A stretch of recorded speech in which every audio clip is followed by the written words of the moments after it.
Alhamdulillahi Rabbil Alamin Alladhi laqad an'amana ni'aman kathiran Hatta nastati' an najtami'a fi hadhihi al-fursah Bidunil mawani' wal hawajiz Ashhadu an la ilaha illallah wahdahu la syarika lah Wa ashhadu anna Muhammadan abduhu wa rasuluh Alladhi ba'athahu Allahu bil haqq Wa da'iya ilal haqq Allahumma salli wa sallim Wa barik ala nabiyyina Muhammad Wa ala alihi wa sahbihi Wa man tabi'ahum bi ihsanin ila yaumil qiyamah Amma ba'd. Alhamdulillah, kita bersyukur kepada Allah Subhanahu wa taala, Abah dan Ummah sekalian. Kita bersyukur atas segala nikmat yang sudah Allah berikan kepada kita pada kesempatan kali ini. Karena dari sekian banyak hamba Allah yang masih hidup pada hari ini, kita terpilih untuk bisa mengikuti sebuah kajian yang insya Allah diberkahi oleh Allah Subhanahu wa taala. Sebagaimana di sela-sela kesibukan kita masih bisa menyempatkan diri kita untuk menuntut ilmu, yang mana juga menuntut ilmu merupakan salah satu ibadah, dan ketika kita mengerjakan ibadah maka insya Allah Allah akan memberikan ganjaran pahala.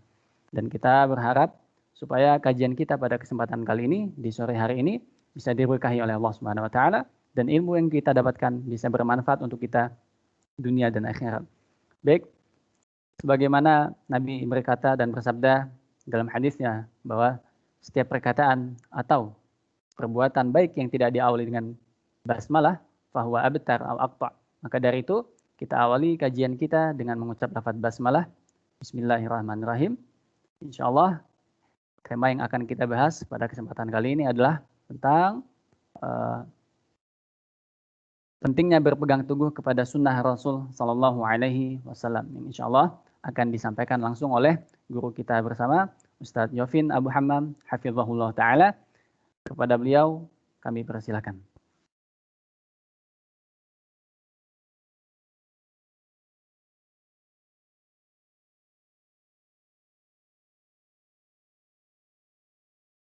Ustaz, mic-nya belum dibuka mungkin ya? Belum. Baik Ustaz, suaranya jelas Ustaz? Iya, masuk Ustaz. Baik.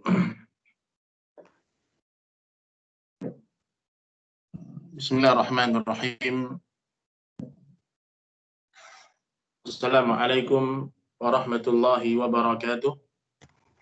Innal hamdalillah nahmaduhu wa nasta'inuhu wa nastaghfiruh.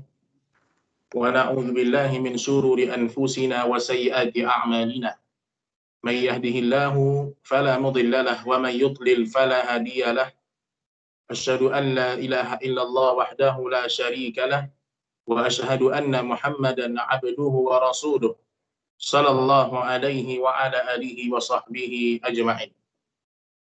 Kaum muslimin, Bapak dan Ibu, al-hadirin wal hadirat, rahimani wa rahimakumullah, yang semoga senantiasa Bapak dan Ibu dan kita semuanya selalu dalam rahmatnya Allah Subhanahu wa ta'ala. Alhamdulillah, kita selalu bersyukur kepada Allah Subhanahu wa ta'ala, Zat yang maha pengasih, Zat yang maha penyayang, Zat yang paling cinta kepada hamba-hambanya.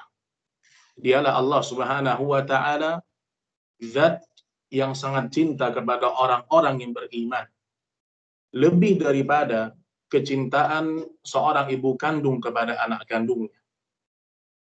Dan kita selalu bersyukur kepada Allah Subhanahu wa ta'ala dengan nikmat iman dan nikmat Islam.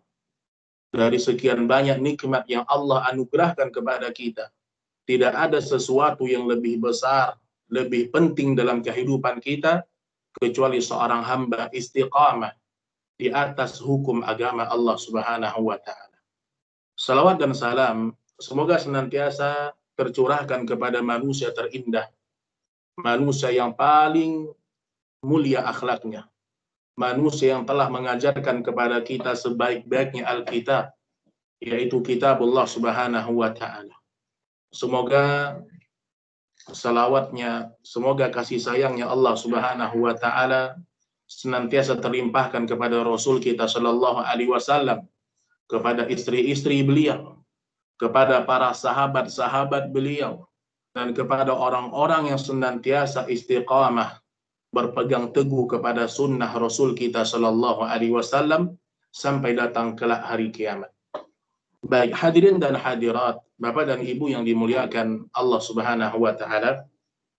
Pada sore yang berbahagia ini, kita akan mengangkat sebuah bahasan tentang keutamaan berpegang teguh kepada sunnah Rasulullah Sallallahu Alaihi Wasallam.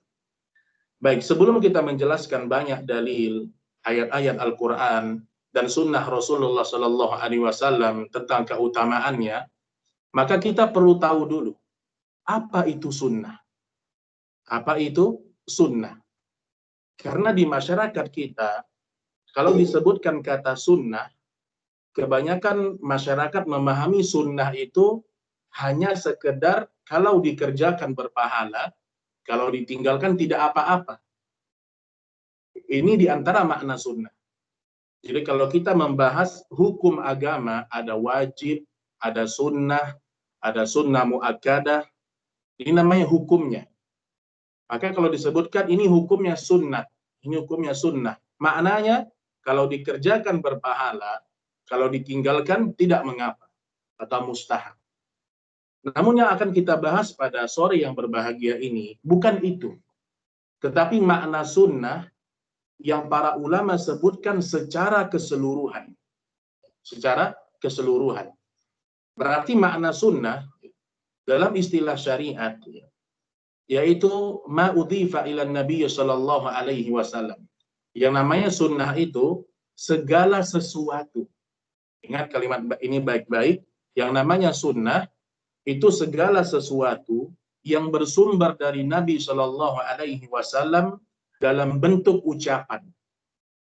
Jadi yang namanya sunnah, Nabi bersabda itu namanya sunnah. Atau dalam bentuk fi'il, dalam bentuk perbuatan. Perbuatannya Nabi Shallallahu Alaihi Wasallam itu namanya sunnah. Dan yang ketiga takririn, penetapan. Maksudnya apa Bapak Ibu? Kalau ada satu amalan para sahabat atau satu buah kejadian yang mana Nabi Shallallahu Alaihi Wasallam mendiamkan kejadian itu atau membenarkan perbuatan itu juga bagian dari sunnah Rasulullah Shallallahu Alaihi Wasallam. Berarti kita harus paham lebih dahulu yang dimaksud dengan sunnah Rasulullah Sallallahu Alaihi Wasallam yaitu adalah ucapannya Nabi Muhammad. Semua ucapannya Rasulullah Sallallahu Alaihi Wasallam harus kita ikuti. Dan semua perbuatannya Nabi Sallallahu Alaihi Wasallam fi'lun harus kita ikuti. Dan semua penetapan dari Nabi Sallallahu Alaihi Wasallam harus kita ikuti. Nah, ketika seseorang mengikuti sunnah Rasulullah Sallallahu Alaihi Wasallam, di situ Allah telah berjanji kepada orang yang beriman. Nanti kita akan sebutkan apa saja keutamaan, apa saja keagungan bagi orang-orang yang berpegang teguh kepada sunnah Rasulullah Sallallahu Alaihi Wasallam. Baik Bapak dan Ibu yang dimuliakan Allah Subhanahu Wa Taala.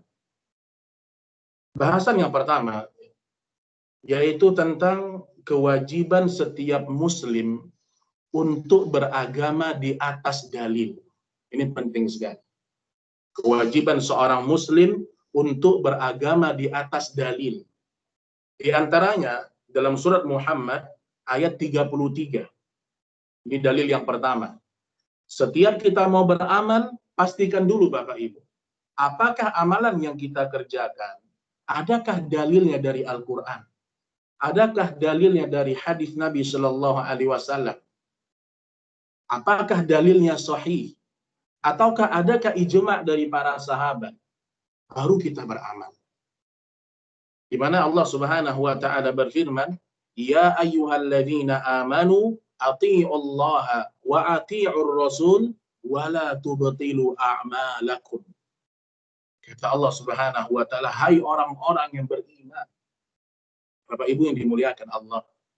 Al-Imam Ibnu Katsir rahimahullahu ta'ala menyebutkan, setiap ada kalimat wahai orang-orang yang beriman, akan datang setelah itu perintah hanya orang beriman yang bisa lakukan. Itu menarik. Jadi kalau kita buka Al-Quran, kalau kita temukan ayat wahai orang-orang yang beriman, akan datang setelah itu perintah yang berat. Perintah yang sangat dahsyat sekali. Hanya orang beriman yang bisa mengerjakan perintah itu. Di sini kata Allah dalam surat Muhammad ayat 33, wahai orang-orang yang beriman, taatlah kepada Allah. Maksudnya apa? Kalau kalian ingin beramal sesuatu, ikuti Al-Quran. Kalau Al-Quran membenarkan amalan kalian, maka kerjakan amalan itu.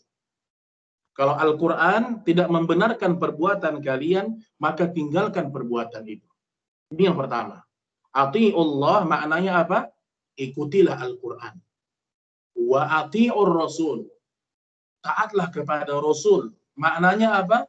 Taatlah kepada hadis Nabi Shallallahu Alaihi Wasallam yang sahih. Harus dikasih garis bawah ini. Kalau kita berbicara hadis Nabi, tidak semua hadis kita ambil. Tetapi kita hanya mengambil hadis yang sahih saja. Hadis yang sahih saja. Kemudian kata Allah Subhanahu wa taala, "Wala tubtilu a'malakum." Jangan sampai kalian membatalkan pahala-pahala kalian. Kata Imam As-Sa'di rahimahullah, dari ayat ini, ketika Allah memerintahkan kita untuk beramal sesuai dengan Al-Quran dan Sunnah, maka ada amalan, kalau kita kerjakan, tidak berpahala sama sekali. Maka kata Allah Subhanahu wa ta'ala, wala tubtilu a'malakum. Jangan sampai kalian beramal, tetapi tidak ada pahalanya. Amalan yang tidak ada pahalanya adalah amalan yang dibuat-buat sendiri. Cara sholat yang dibuat sendiri, cara berdoa yang dikarang-karang sendiri. Apalagi doanya berseberangan dengan doanya Nabi Muhammad SAW. Ada orang berzikir, cara zikirnya tidak mencontoh Nabi SAW. Ada orang berpuasa, cara puasanya tidak mencontoh Nabi Muhammad SAW. Nah, ibadah-ibadah yang semacam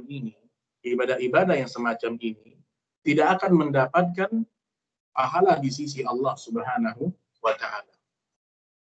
Baik, Bapak dan Ibu yang dimuliakan Allah Subhanahu wa ta'ala. Kemudian juga di dalam surah An-Nisa ayat 59. Dari Muhammad 33. Sekarang An-Nisa 59. Di sini Allah Subhanahu wa ta'ala mengingatkan kepada kita.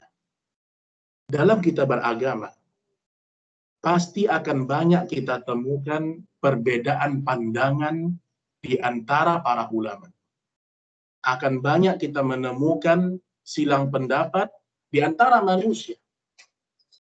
Karena seseorang itu ketika dia membaca hadis, dia membaca Al-Quran, maka dia akan terkadang dia tidak mau kembali kepada sunnah Nabi Shallallahu Alaihi Wasallam. Maka dalam surat An-Nisa ayat 59, Allah Subhanahu wa ta'ala berfirman, "Fa-in tanaza'tum fi syai'in farudduhu ila Allahi war Rasul." Ini pokok agama kita, Bapak Ibu. Apa kata Allah Subhanahu wa ta'ala? Kalau kalian berselisih pandangan, kalau kalian berbeda pendapat dalam membahas agama, kembalikan kepada siapa? Farudduhu ila Allahi war Rasul. Kembalikan semuanya, merujuk kalian kepada Allah dan Rasulnya. Maksudnya apa? Merujuk kalian kepada Al-Quran dan Sunnah Nabi Muhammad Sallallahu Alaihi Wasallam. In kuntum tu'minuna billahi wal yaumil akhir. Kalau kalian benar-benar beriman kepada Allah dan hari akhir. Dzalika khairun wa ahsanu ta'wila. Sesungguhnya merujuknya kalian kepada Al-Quran dan Sunnah itu sebaik-baiknya petunjuk. Itu sebaik-baiknya petunjuk. Baik, Bapak dan Ibu yang dimuliakan Allah Subhanahu wa ta'ala, kita sudah angkat 2 ayat Al-Quran yang memerintahkan kepada kita untuk menundukkan hati, menundukkan pikiran, agar kita beramal soleh sesuai dengan Al-Quran dan Sunnah Nabi Shallallahu Alaihi Wasallam. Baik, sekarang kita akan mengangkat satu hadis di mana Rasulullah Shallallahu Alaihi Wasallam juga memerintahkan kepada kita untuk berpegang teguh kepada sunnah, berpegang teguh kepada aturan agama. Dalam hadis Imam Tirmidzi, ini hadis hasan sahih, di mana Rasulullah Shallallahu Alaihi Wasallam bersabda, "Alaikum bisunnati Ingat kalimat ini. Alaikum bisunnati. Wajib atas kalian berada di atas sunnahku. Wajib atas kalian berada di atas sunnahku, kata Nabi. Wa sunnatil khulafa'ir rasyidin al-mahdiyyin. Dan wajib pula atas kalian untuk berada di atas petunjuknya para sahabat Nabi Shallallahu Alaihi Wasallam. Jadi selain kita berpegang teguh kepada petunjuknya Nabi Muhammad Shallallahu Alaihi Wasallam, kita juga wajib berpegang teguh kepada petunjuknya para sahabat-sahabat Nabi Muhammad Shallallahu Alaihi Wasallam. Ingat Bapak Ibu, di dunia ini tidak ada manusia yang maksum kecuali para nabi dan para rasul. Di dunia ini tidak ada manusia yang Allah jamin mereka benar, yang Allah jamin mereka berpahala, yang Allah jamin mereka mendapatkan surga, kepastian surga, kecuali para nabi dan para rasul, kemudian para sahabat Nabi Muhammad Shallallahu Alaihi Wasallam. Kita ini nggak ada jaminan amal kita diterima oleh Allah. Tidak ada jaminan taubat kita diterima oleh Allah Subhanahu wa Ta'ala. Ketika kita bertaubat kepada Allah, ketika kita kembali kepada Allah, yang kita hanya bisa berharap agar Allah terima taubat kita. Kepastian Allah terima taubat kita tak ada yang tahu. Namun taubatnya para sahabat, pahalanya para sahabat, salatnya para sahabat, sedekahnya para sahabat telah mendapatkan kepastian dari Allah Subhanahu wa Ta'ala. Maka kepastian kebenaran para sahabat Nabi Shallallahu Alaihi Wasallam ini menunjukkan benarnya amal mereka. Maka sudah menjadi kewajiban seorang mukmin dan seorang mukminah mereka berpegang teguh pula kepada petunjuknya para sahabat Nabi Shallallahu Alaihi Wasallam.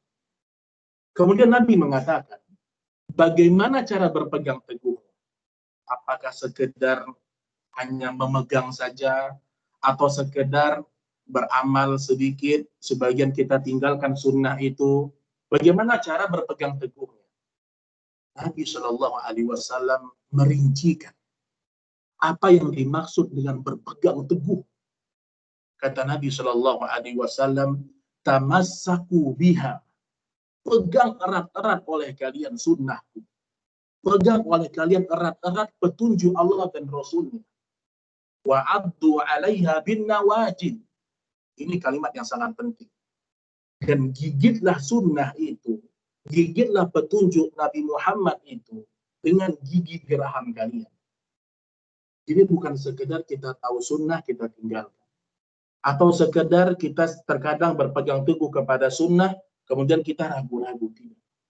Yang Nabi suruh kita untuk berpegang teguh kepada sunnah dan menggigitnya dengan gigi geraham kita. Ini yang menjadi imannya para sahabat. Para sahabat itu Bapak Ibu, kenapa mereka bahagia di dunia dan di akhirat? Karena mereka tidak pernah ragu ketika mereka menegakkan sunnah Nabi Muhammad SAW.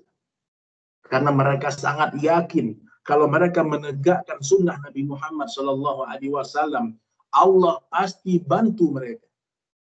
Itu yang tertanam pada diri sahabat-sahabat Nabi Muhammad SAW. Baik, Bapak dan Ibu yang dimuliakan Allah Subhanahu wa Ta'ala, sekarang kita masuk pada keutamaan yang pertama. Apa saja keutamaan? Jadi kalau dalam bahasa agama mungkin fadilah. Ya, fadilah ini bahasa agamanya. Mungkin kalau bahasa Indonesianya keutamaan. Atau mungkin janji positifnya Allah. Ya. Apa saja fadilah, keutamaan, kalau seseorang itu berpegang teguh kepada sunnah. Yang pertama, dijamin mendapatkan pahala dan orang yang berpegang teguh kepada sunnah, dia tidak pernah takut dan bersedih. Ya. Kita kalau sudah kokoh di atas sunnah Nabi Muhammad, Allah telah menyebutkan ada pahala bagi kita. Di dalam surah Al-Baqarah ayat 112, ini dalilnya. Karena kita kalau kita belajar agama, kita tidak boleh mengatakan pendapat saya. Jangan. pendapat guru saya, jangan. Kalau kita membahas agama Bapak Ibu, yang harus selalu kita sebutkan apa ayat Qur'annya, apa hadis Nabi-nya, bagaimana pemahaman para sahabatnya. Begitu kita mendidik juga anak-anak kita. Ketika kita menyuruh anak kita untuk sholat, ya kita ajarkan, nah ini secara sholat Nabi Muhammad. Ini bacaan sholatnya Nabi Muhammad. Begini rukuknya Nabi Muhammad. Yang selalu kita tekankan, bagaimana keluarga kita, anak-anak kita, pasangan hidup kita, semua ibadah mereka benar-benar mencontoh ibadahnya Rasulullah Shallallahu Alaihi Wasallam. Dalam surah Al-Baqarah 112, Allah Subhanahu wa taala berfirman, "Bala man aslama wajhahu lillah wa huwa muhsinun falahu ajruhu 'inda rabbih wala khaufun 'alaihim wala hum yahzanun." Tidak demikian bahkan barang siapa yang menyerahkan diri kepada Allah sedang ia berbuat kebajikan, maka baginya pahala pada sisi Rabb-nya. Tidak ada kekhawatiran terhadap mereka dan mereka tidak pernah bersedih hati. Apa kata Syekhul Islam Ibnu Taimiyah rahimahullahu taala? Maksud dari menyerahkan diri kepada Allah yaitu mengikhlaskan amalan dan mencontoh Rasulullah Shallallahu Alaihi Wasallam dalam beribadah. Jadi perhatikan bagaimana bacaan sholat kita. Apakah bacaan sholat kita sudah sesuai dengan bacaan sholatnya Rasulullah Shallallahu Alaihi Wasallam? Perhatikan bagaimana gerakan sholat kita. Apakah rukuk kita, cara sujud kita, cara duduk kita, cara berdiri kita, cara bertakbir kita, sudahkah sesuai dengan cara takbirnya Nabi Muhammad Shallallahu Alaihi Wasallam? Yang lebih dahulu daripada itu, cara wudhu kita. Apakah cara membasuh muka kita, membasuh tangan kita, membasuh telinga, mungkin membasuh bagian kaki kita, sudahkah sesuai dengan cara wudhunya Rasulullah Shallallahu Alaihi Wasallam? Karena nanti Bapak Ibu sekalian, ada ayat di dalam Al-Quran bahwasanya ada amal besok di hari kiamat. Seseorang datang menghadap Allah dengan ibadah sholatnya. Ada orang datang menghadap Allah dengan bacaan Al-Qurannya. Ada orang datang menghadap Allah dengan ibadah puasanya, ibadah zikirnya. Namun ternyata semua ibadah yang mereka kerjakan seperti debu yang berterbangan di hari kiamat. Kita tidak mau ibadah sholat kita. Kita tidak mau ibadah zikir kita. Allah nilai besok di hari kiamat seperti debu. Ketika besok di akhirat semua orang membutuhkan pertolongannya Allah. Dan besok di akhirat yang bisa menolong kita hanya amal kita. Sampai kita Ali bin Abi Thalib radhiyallahu taala anhu. Di dunia tidak ada hisab, yang ada amal. Di dunia sekarang ketika kita masih hidup, kita disuruh beramal. Beramal dan beramal. Tidak ada hisab di dunia. Tidak ada perhitungan di dunia. Dan besok di akhirat tidak ada amal, yang ada perhitungannya Allah Subhanahu wa taala. Maka pastikan semua ibadah kita berada di atas ilmu yang benar. Bukankah kata Nabi Shallallahu Alaihi Wasallam, ada orang sholat selama 60 tahun. Bayangin, ada orang sholat 60 tahun Bapak Ibu. Ternyata 60 tahun dia sholat. Ternyata sholatnya itu tidak naik ke atas langit kecuali satu jengkal dari kepalanya saja. Allah nggak terima sholatnya. Para sahabat, ya Rasulullah, bagaimana mungkin itu terjadi ya Rasulullah? Kata Nabi Muhammad Shallallahu Alaihi Wasallam, yutimma ruku'ah wala yutimma sujudah. Iya, dia sholat, tetapi cara sholatnya itu sujudnya benar, rukuknya salah. Atau rukuknya salah, sujudnya benar. Maknanya apa? Cara gerakan sholatnya tidak seperti gerakan sholatnya Nabi Muhammad Shallallahu Alaihi Wasallam. Timbul pertanyaan, Ustaz, bagaimana kita memastikan kalau sholat kita itu sesuai dengan sholatnya Nabi Shallallahu Alaihi Wasallam. Nah, cara memastikannya dengan kembali kepada ilmu, kembali kepada Al-Quran dan hadis Nabi Shallallahu Alaihi Wasallam. Maka keutamaan yang pertama, dijamin mendapatkan pahala. Wa qadimna ma amilu min amalin faja'alnahu haba'an manthura. Kami kedepankan semua amal-amal manusia di hari akhirat. Dan ternyata sebagian mereka kami jadikan amalnya debu yang berterbangan. Sudah capek-capek sholat, ternyata sholatnya salah. Sudah capek-capek zikir, ternyata zikirnya salah. Maka yang saya maksudkan pada kajian sore hari ini, tundukkan hati kita dan semangatkan jiwa kita untuk kembali memperbaiki ibadah-ibadah kita. Kembali kita merujuk kepada Al-Quran dan hadis Nabi Shallallahu Alaihi Wasallam dan meninggalkan semua taklid buta. Taklid buta. Jadi lawannya berpegang teguh ini taklid. Jadi orang kan sholatnya seperti itu Ustadz. Kita juga seperti itu. Ini tidak boleh. Setiap kita ingin beramal soleh, kita harus tahu dulu apa dalilnya. Apa dalilnya? Kita tanya sama Ustadz, yang kita minta kepada Ustadz dalilnya, bukan pendapat si Ustadz. Bapak Ibu yang dimuliakan Allah, zaman sekarang ini banyak orang salah faham. Kalau membahas mazhab, salah faham. Seakan-akan agama ini ada agamanya Abu Hanifah, ada agamanya Syafi'i, ada agamanya Malik bin Anas, ada agamanya Imam Ahmad. Tidak. Kalau kita kembali kepada kitab-kitab mereka, semua imam mazhab ini, Imam Malik, Imam Abu Hanifah, Imam Ahmad, Imam Syafi'i, semua mereka mengatakan apa? Kalau kalian dapatkan dalam kitab-kitabku, dalam pendapat-pendapatku, ternyata bertentangan dengan hadis Nabi Shallallahu Alaihi Wasallam yang sahih, lemparkan pendapatku ke dinding. Artinya apa? Kita tidak boleh beragama sekedar ikut-ikutan orang. Sampai kata Abu Hanifah rahimahullahu ta'ala, aku tidak pernah ridho seseorang ikut kepada mazhabku dan tidak pernah tahu dari mana aku mengambil pendapat itu. Para ulama kita hormati, ilmu mereka luar biasa. Kita cinta kepada semua ulama ahlu sunnah. Tetapi kita lebih cinta kepada Rasulullah Sallallahu Alaihi Wasallam. Kecintaan kita kepada Rasulullah Sallallahu Alaihi Wasallam kita tunjukkan dengan kita mengikuti sunnah Nabi Muhammad Sallallahu Alaihi Wasallam.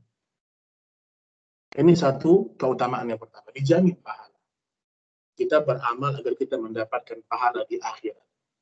Kemudian yang kedua, keutamaan berpegang teguh kepada sunnah Rasulullah Sallallahu Alaihi Wasallam, mendapatkan cintanya Allah dan ampunannya Allah Subhanahu wa Ta'ala.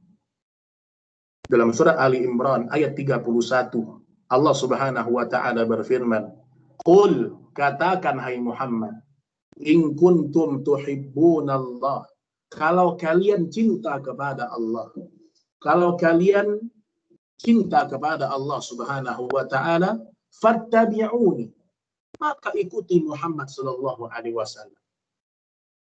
Jadi orang dikatakan dia cinta kepada Allah kalau dia mengikuti perkataannya Rasulullah sallallahu alaihi wasallam.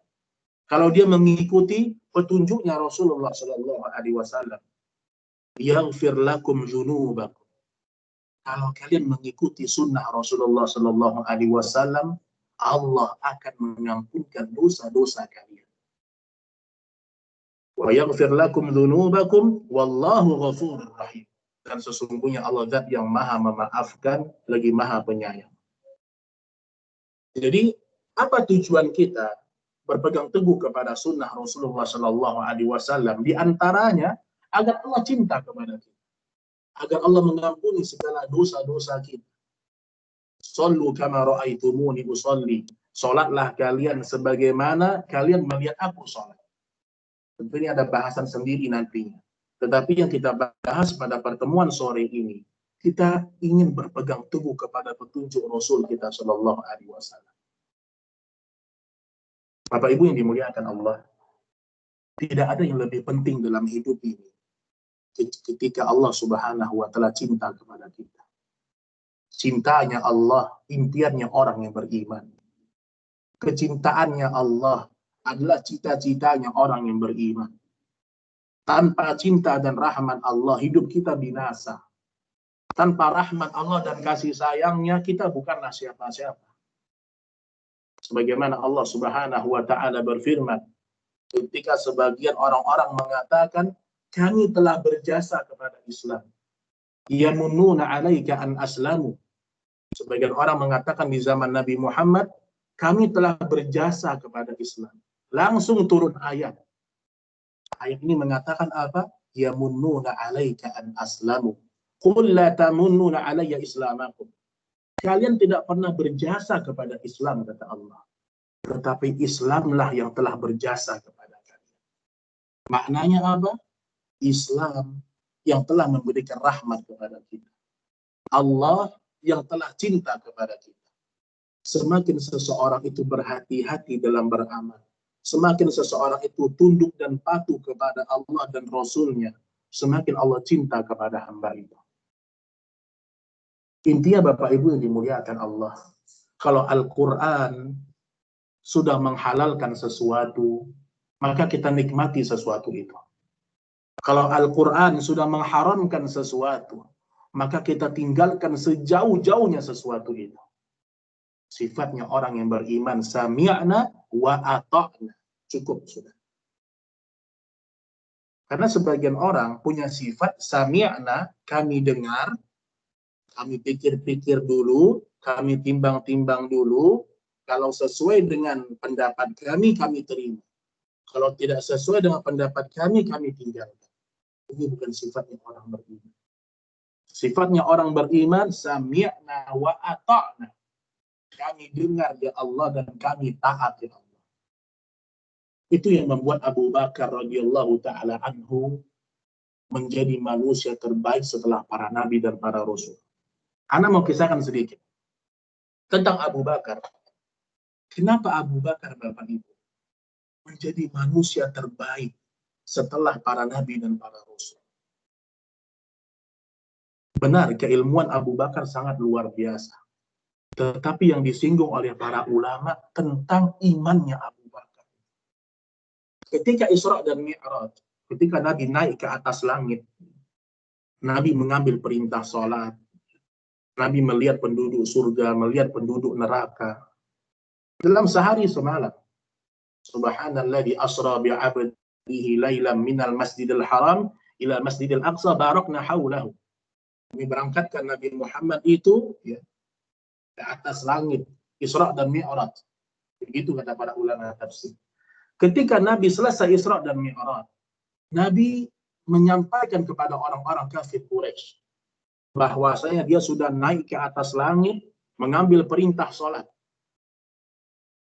Ketika itu terjadi, ketika Nabi menceritakan itu, banyak orang-orang kafir Quraisy semakin yakin ini Muhammad ini sudah gila. Nggak mungkin ada orang bisa satu hari satu malam naik ke atas langit lagi. Apalagi dengan kondisi di masa itu tidak ada teknologi seperti sekarang. Sekarang aja kalau ada orang ngaku naik ke atas langit, kita banyak nggak percaya. Menembus langit, banyak kita nggak percaya. Apalagi di masa Nabi Muhammad dulu. Tidak seperti sekarang. Sampai disebutkan oleh para ulama sirah, sebagian sahabat yang sudah beriman agak ragu dengan pengakuan Nabi naik ke atas langit. Abu Jahal ketika itu langsung datang kepada Abu Bakar. Karena Abu Jahal merasa ini kesempatan.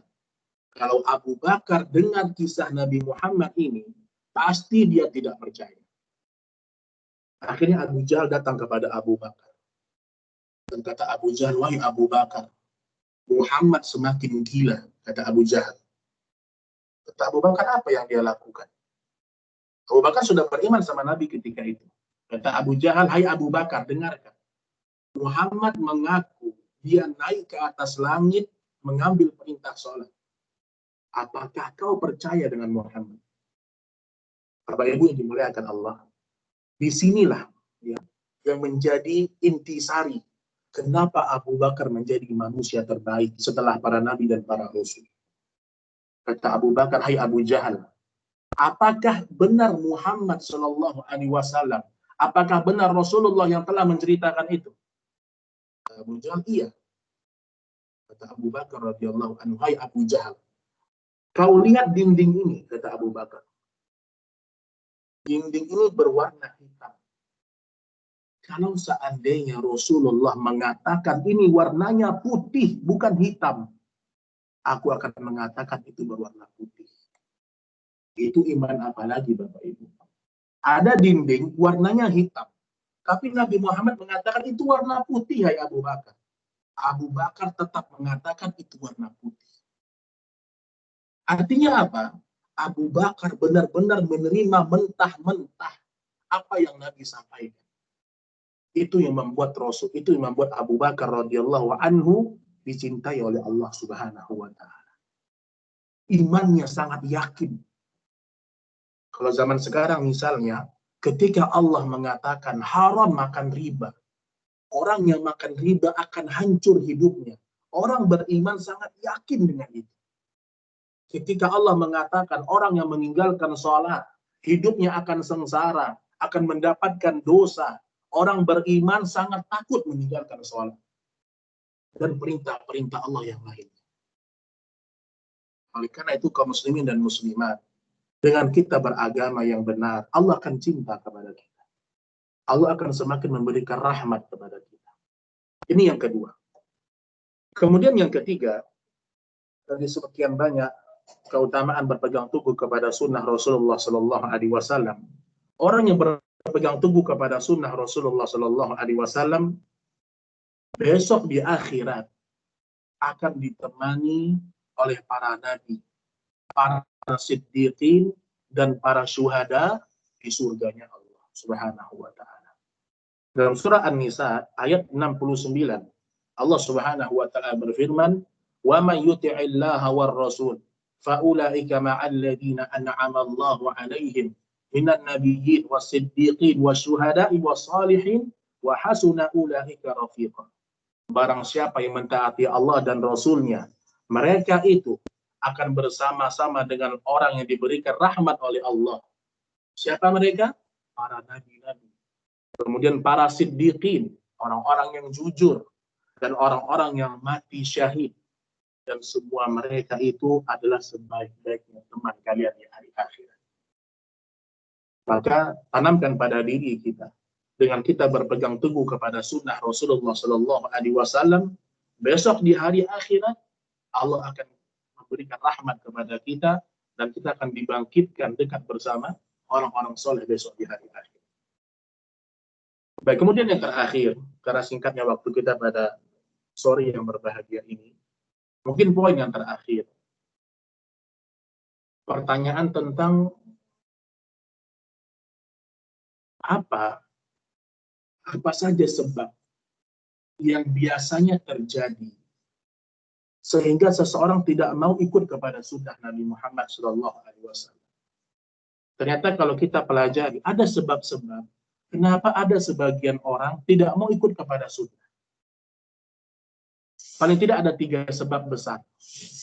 Yang pertama, orang yang tidak mau mengikuti sunnah Nabi Muhammad SAW, pertama sekali, karena dia masih jahil dengan agama ini. Kurangnya pengetahuan dia tentang ilmu agama. Kurangnya pengetahuan dia tentang ilmu agama. Dia menganggap sunnah itu cuma sekedar sesuatu yang ringan. Dia menganggap sunnah itu sekedar perintah Allah yang ringan. Maka ketika orang tidak mengetahui sunnah dengan benar, maka dia akan mudah meninggalkan sunnah itu. Dia tidak tahu pahalanya apa. Dan dia tidak mengerti apa saja dosa atau ancaman orang yang meninggalkan sunnah Nabi Shallallahu Alaihi Wasallam. Ini yang pertama, kejahilan. Bapak Ibu yang Allah muliakan. Allah tidak pernah menyuruh kita untuk sibuk dengan dunia dan meninggalkan ilmu agama. Apapun profesi kita, kita wajib untuk mengerti dengan agama kita. Wajibnya seperti apa, Ustaz? Ulama sebutkan, tidak semua ilmu agama orang awam harus tahu. Benar, tidak semua ilmu agama. Nabi mengatakan, talabul ilmi faridatun ala kulli muslim. Menuntut ilmu wajib bagi setiap muslim dan muslimah. Ulama menyebutkan ilmu yang wajib kita ketahui adalah segala amalan yang Allah wajibkan kepada kita. Kita harus tahu ilmunya. Contoh tentang tauhid. Tauhid itu apa? Syirik itu seperti apa? Kita harus tahu ilmunya. Tentang sholat. Sholat itu hukumnya wajib. Kita harus tahu tentang ilmu sholat. Tentang zakat secara umum dan seterusnya. Ini yang pertama. Seseorang biasa tidak mau ikut sunnah karena kebodohan dia dengan agama. Kemudian yang kedua, biasanya orang tidak mau ikut dengan sunnah Nabi Muhammad SAW. Yang kedua, karena fanatik buta. Taklid dalam bahasa agama. Fanatik sekali kepada apa? Berbagai hal. Ada orang fanatik kepada gurunya. Ada orang fanatik kepada tradisi. Ada orang fanatik kepada budaya. Ingat Bapak Ibu sekalian, Islam tidak pernah melarang kita untuk membuat sebuah tradisi, nggak pernah. Yang dilarang oleh Islam, ketika tradisi kita bertentangan dengan Allah dan Rasul, dilarang tradisi itu. Ketika budaya kita bertentangan dengan Allah dan Rasulnya, kita tinggalkan budaya itu. Dan ingat Bapak Ibu, ketika Nabi menyampaikan dakwah di kota Makkah, ya, Nabi diberi julukan oleh orang-orang kafir Quraisy apa? Manusia yang merusak tradisi kota Makkah. Itu julukan Nabi Muhammad. Orang-orang kafir Quraisy itu mengatakan Nabi Muhammad pemecah belah umat. Nabi Muhammad telah merusak tradisi kota Makkah. Karena tradisi kota Makkah pada waktu itu mereka menyembah berhala. Dan Nabi Muhammad menyuruh mereka meninggalkan berhala. Kontradiksi sangat kuat sekali. Maka yang kedua ini yang sering terjadi. Fanatik kepada guru, fanatik kepada kiai, fanatik kepada ustadz. Ini yang membuat seseorang itu terjatuh kepada yang namanya meninggalkan sunnah Nabi Muhammad. Imam Malik bin Anas, beliau pernah berjalan di sebuah di kota Madinah, beliau sedang berjalan. Tiba-tiba beliau mengatakan seperti ini. Kullu qaulin, ya, kullu qaulin yuqbal wa yura illa sahibu quburi hadza. Kata Imam Malik bin Anas, semua perkataan dan perbuatan itu boleh diterima dan ditolak kecuali penghuni kubur ini. Imam Malik menunjuk kepada kuburnya siapa? Nabi Muhammad SAW. Jadi kalau seandainya ustadz kita, guru kita, orang tua kita, kiai kita, pendapat mereka bertentangan dengan pendapatnya Nabi Muhammad, kita tinggalkan pendapat guru kita. Kalau seandainya pemikiran kita bertentangan dengan hadis Nabi SAW, kita tinggalkan pemikiran kita. Ini yang kedua. Kemudian yang ketiga, kaum muslimin dan muslimat, ini poin yang terakhir. Sebab seseorang meninggalkan sunnah. Yang ketiga ini yang sering. Di hatinya ada kesombongan. Di hatinya ada kesombongan. Di Indonesia ini ada hal yang sangat menarik sekali. Saya pribadi, kalau disuruh ngomong tentang ilmu fisika, ilmu matematika, ilmu astronomi, saya nggak berani bicara. Karena saya nggak tahu ilmu. Saya bukan ahli di bidang itu. Nah, di Indonesia sekarang, itu nggak berlaku pada agama. Terkadang ada orang tidak ngerti agama, ngomong agama. Ada orang misalnya bidangnya bukan agama, tapi berani berfatwa tentang agama. Padahal Bapak Ibu yang dimuliakan Allah, para ulama menyebutkan, di antara dosa besar ketika seseorang berbicara agama tanpa ilmu. Itu yang paling bahaya. Karena kalau kita bicara masalah agama, berarti kita sedang bicara tentang Allah dan Rasul. Maka seseorang itu kata Nabi Shallallahu Alaihi Wasallam, ya, rahimahullah imra'an, semoga Allah merahmati seorang hamba, ya'rif qadra nafsih, atau ya'rif qadra nafsah. Allah merahmati seorang hamba ketika dia tahu dengan dirinya. Artinya apa? Kalau kita tidak tahu dengan ilmu agama, maka jangan kita bicara masalah agama. Dan dalam agama Islam ini sangat banyak masalah-masalah yang terkadang ulama pun nggak berani berfatwa tentang itu. Contoh. Imam Malik, Bapak Ibu, itu ulama besar di kota Madinah. Beliau pernah dikirimkan surat pertanyaan, 100 pertanyaan dari Ethiopia, dari Afrika. 1 pertanyaan, 2, sampai 100 pertanyaan. Imam Malik hanya bisa menjawab sekitar 20 pertanyaan saja. Manusia kaget. Ulama besar hanya bisa menjawab 20 pertanyaan dari 100 pertanyaan.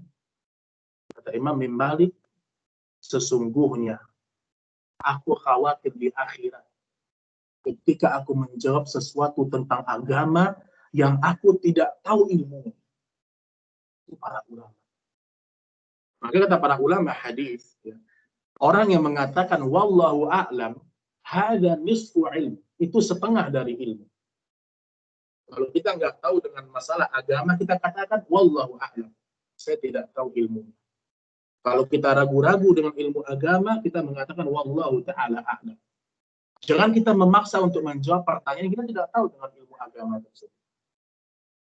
Nah, inilah beberapa hal yang terkadang membuat seseorang itu, ya, tidak mau mengikuti sunnah Nabi Shallallahu Alaihi Wasallam. Kesombongan dalam hatinya, kesombongan dalam jiwanya. Dia merasa dirinya cerdas, merasa dirinya pintar, sehingga dia terkadang melihat ini hadis Nabi tidak cocok diterapkan di masa sekarang. Padahal semua ajaran agamanya Allah itu bisa kita terapkan dimanapun kita berada sampai datangnya hari kiamat. Wallahu ta'ala a'lam bishawab. Ini yang bisa Anda sampaikan pada pertemuan ini sebagai muqaddimah tentang pentingnya berpegang teguh kepada sunnah Rasulullah Sallallahu Alaihi Wasallam. Semoga kita semua menjadi hamba-hamba Allah yang tunduk dan patuh kepada perintah Allah Subhanahu Wa Taala dan meninggalkan semua ucapan-ucapan yang bersimpangan dengan ucapan Allah dan Rasulnya alaihi salatu wassalam. Kalau ada yang mau ditanyakan, anak persilahkan. Wallahu a'lam bishawab. Alhamdulillah, jazakallahu khairan Ustadz Yafin telah menyampaikan beberapa nasihat penting dan indah kepada kita semua tentang bagaimana kita harus mengimani Nabi Sallallahu Alaihi Wasallam dan berbagai macam pembahasannya. Baik, untuk Aba dan Uma yang ingin bertanya berkaitan dengan materi yang baru saja Ustadz sampaikan, kami persilakan bisa langsung dibuka mic-nya, atau jika memang ada trouble atau masalah dengan mic-nya bisa langsung ketik pertanyaannya di conversation ya, tinggal di chat lalu tulis pertanyaannya.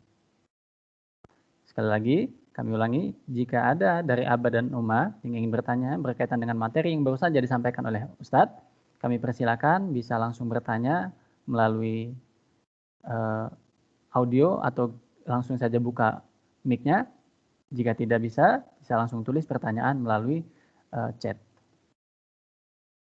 Baik Ustadz, sementara waktu untuk menunggu pertanyaan yang lainnya, ini sudah masuk pertanyaan pertama. Assalamualaikum, mohon penjelasan tentang tauhid, bahwa Allah menampakkan kondisi surga dan neraka saat Mi'raj kepada Nabi SAW dengan hadis bahwa sebelum Nabi masuk surga maka belum ada penghuni di dalamnya. Baik, barakallahu fiik. Baik, Bapak Ibu yang dimuliakan Allah Subhanahu wa taala.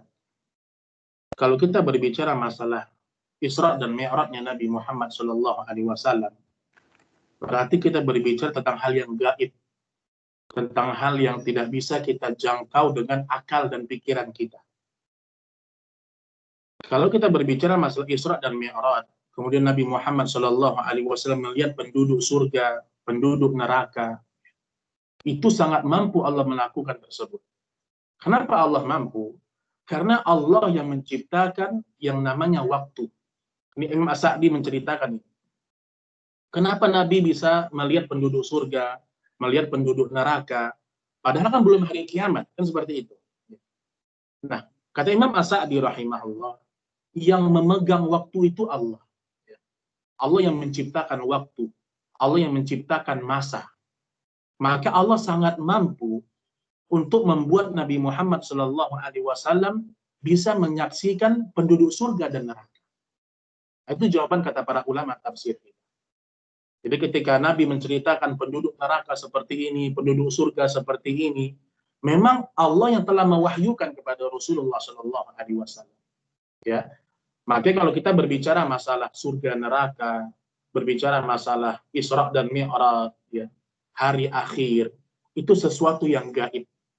Sesuatu yang kita itu wajib menerimanya, sami'na wa ata'na. Maka dalam surah Al-Baqarah, Allah menyebutkan di antara sifat orang yang beriman, itu bukan sholat dulu. Allah mengatakan, "Dzalikal kitabu la raiba fi hudan lil muttaqin." Itulah Alkitab yang tidak ada keraguan, petunjuk bagi orang yang bertakwa. Allah sebutkan siapa orang yang bertakwa. Alladzina yu'minuna bil ghaib. Itu yang pertama. Orang yang bertakwa, orang yang beriman kepada yang gaib.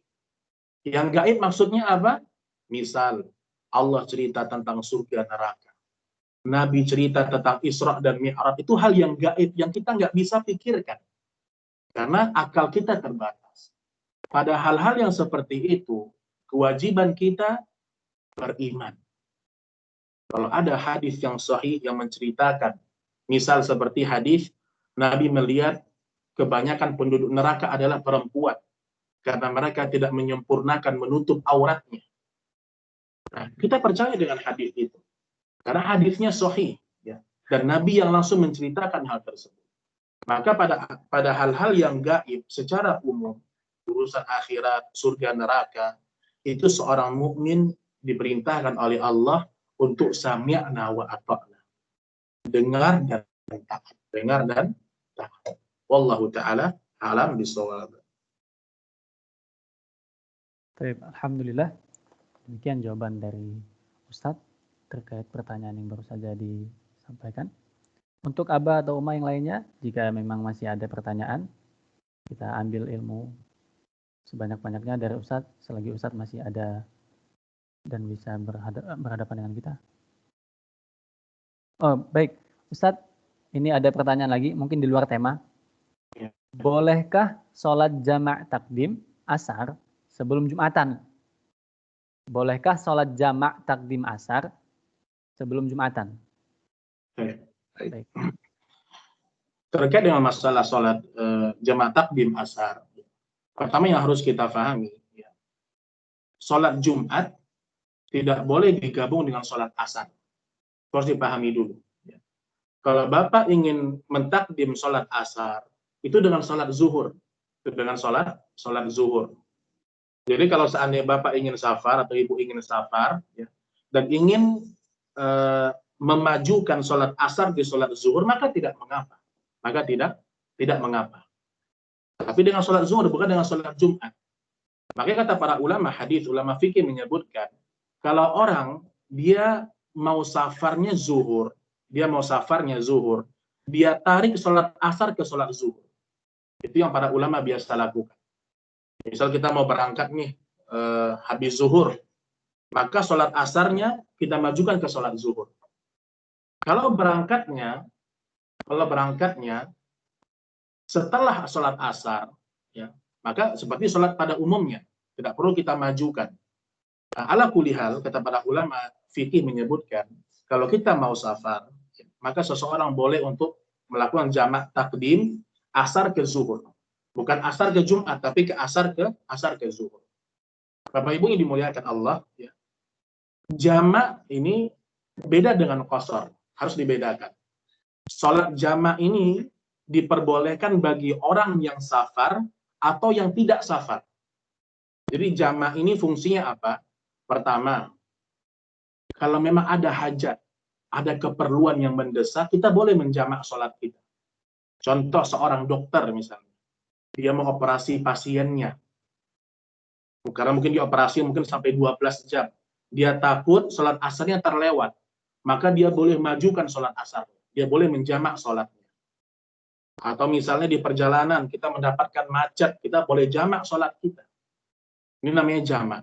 Jamak boleh dilakukan ketika safar atau ketika ada kebutuhan. Adapun qasar, ini yang tadi 4 jadi 2 rakaat, itu dilakukan ketika safar saja. Ketika safar saja. Adapun jamak, kalau ada kebutuhan maka boleh kita lakukan jamak sholat kita. Wallahu ta'ala a'lam bishawab. Baik, alhamdulillah. Jawaban dari pertanyaan Abah Rudi terkait sholat jamaah. Baik, bukan. Baik, sambil menunggu yang lainnya, untuk Abah dan Uma, jika masih ada pertanyaan, kami persilakan. Bisa langsung membuka mic-nya atau lewat chat ya. Sembari menunggu juga, kami mengingatkan kembali untuk Abah dan Uma yang tadi masuknya terlambat, bisa minta tolong untuk diisi terlebih dahulu absensinya. Bagaimana cara mengisinya? Ini sudah dikirimkan link untuk absensinya. Nanti tinggal klik, buka, lalu diisi terlebih dahulu. Baik. Abah dan Uma, mungkin masih ada pertanyaan yang lainnya sebelum kita tutup ta'lim kita ini.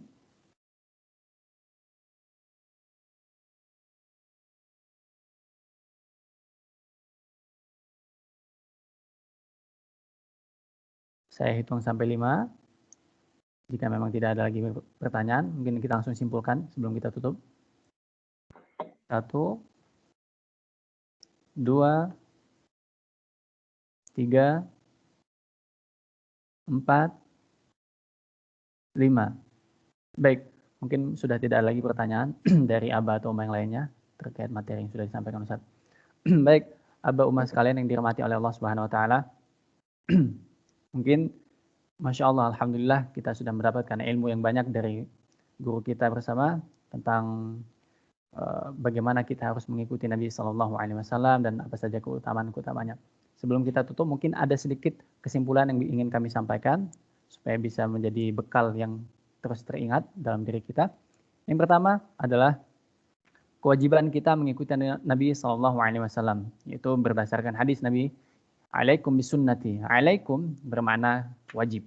Wajib bagi kita semua untuk apa? Mengikuti sunnahnya Nabi Shallallahu Alaihi Wasallam. Sebagaimana juga Nabi pernah berkata, la yu'minu ahadukum hatta akuna habba ilaihi min walidihi, ya, wa walidihi wan nasi ajma'in. Iman kita tidak disebut dengan orang yang beriman sampai kita benar-benar bisa menjadikan Nabi sebagai manusia paling kita cintai, melebihi daripada cinta kita kepada orang tua kita, anak kita dan manusia selainnya, semuanya. Kemudian apa saja manfaat atau keutamaan berpegang teguh pada sunnah Nabi Shallallahu Alaihi Wasallam? Tadi Ustadz menyampaikan ada 3 poin. Yang pertama, tentu akan dijamin dapat pahala dan tidak akan pernah ada rasa takut atau sedih dalam kehidupannya. Sebagaimana Allah berfirman dalam surah Al-Baqarah, "Man aslama wajhahu lillahi wa huwa muhsin, falahu ajruhu 'inda rabbih." Barang siapa yang berislam dengan ikhlas, lalu kemudian juga dia berbuat kebaikan, maka dia akan mendapatkan pahala dari Rabb-nya. Dan kita tidak akan mungkin bisa melakukan kebaikan kecuali atas bimbingan Nabi Shallallahu Alaihi Wasallam. Kemudian yang kedua, apabila kita berpegang teguh kepada sunnah Nabi Shallallahu Alaihi Wasallam, yaitu kita akan mendapatkan cinta dan ampunan dari Allah Subhanahu Wa Taala. Sebagaimana Allah mengatakan dalam surah Ali Imran, "Qul in kuntum tuhibbunallaha fattabi'uni." Kemudian jawaban Allah adalah apa? Yuhibbukumullahu wa yaghfir lakum dzunubakum. Jika kita mengikuti Nabi Shallallahu Alaihi Wasallam dalam beragama, Allah akan mencintai kita dan juga akan mengampuni dosa-dosa kita. Allah sebutkan dzunubakum, tidak dzanbakum. Ini menunjukkan bahwa dosa-dosa kita, meskipun dosa kita banyak, maka Allah akan mengampuninya. Gitu ya. Kemudian yang ketiga, manakala kita taat kepada Allah dan Rasulnya dan mengikuti sunnah Nabi Shallallahu Alaihi Wasallam, maka kita akan dikumpulkan bersama dengan orang-orang yang beriman. Bahkan dengan juga nabi dan juga orang siddiq dan salihin. Sebagaimana Allah berfirman, "Wa may yuti'illaha wa rasul fa ulaika ma'al ladzina an'ama Allahu 'alaihim minan nabiyyin," bersama dengan nabi dan juga para siddiqin serta juga dengan para salihin. Kemudian 3 sebab orang yang tidak mau mengikuti sunnah Nabi adalah diantaranya yang pertama karena kurangnya pengetahuan kita tentang agama Islam. Kita tidak mengenal Nabi Muhammad SAW. Sehingga ketidaktahuan kita tentang Nabi Muhammad membuat kita enggan dan juga malas untuk mengikuti sunnah Nabi SAW. Kemudian yang kedua, karena terlalu fanatik buta dalam beragama. Dan yang ketiga adalah adanya kesombongan di dalam hati kita. Maka kita berdoa dan memohon kepada Allah Subhanahu wa taala agar kita bisa terhindar dari segala sesuatu yang bisa menyebabkan kita jauh dari sunnah Nabi SAW. Demikian beberapa poin dari kesimpulan yang bisa kami simpulkan atas tausiah yang disampaikan oleh guru kita, Ustaz Yofin Abu Hammam, pada kesempatan sore hari ini. Semoga ilmu yang kita dapati dan penjelasan Ustaz Yofin bisa bermanfaat untuk kita semua dan bisa kita amalkan dalam kehidupan kita sehingga kita bisa menjadi salah satu orang yang dicintai oleh Allah Subhanahu wa taala dan bisa mendapatkan beberapa macam bentuk keutamaan yang dijanjikan oleh Allah jika kita mengikuti Nabi sallallahu alaihi wasallam. Karena sudah tidak ada lagi pertanyaan dan sudah masuk kepada kesimpulan, maka kita tutup ta'lim kita pada kesempatan sore hari ini dengan mengucap lafaz hamdalah. Kami ucapkan jazakallahul jannah kepada Ustaz Yofin atas ilmu yang telah disampaikan kepada kami. Dan kita tutup dengan mengucap lafaz hamdalah serta kafaratul majlis. Subhanakallahumma wa bihamdika asyhadu an la ilaha illa anta astaghfiruka wa atubu ilaik. Terima kasih kepada Aba dan Uma yang sudah menyempatkan hadir untuk bergabung mengikuti ta'lim ini. Assalamualaikum warahmatullahi wabarakatuh.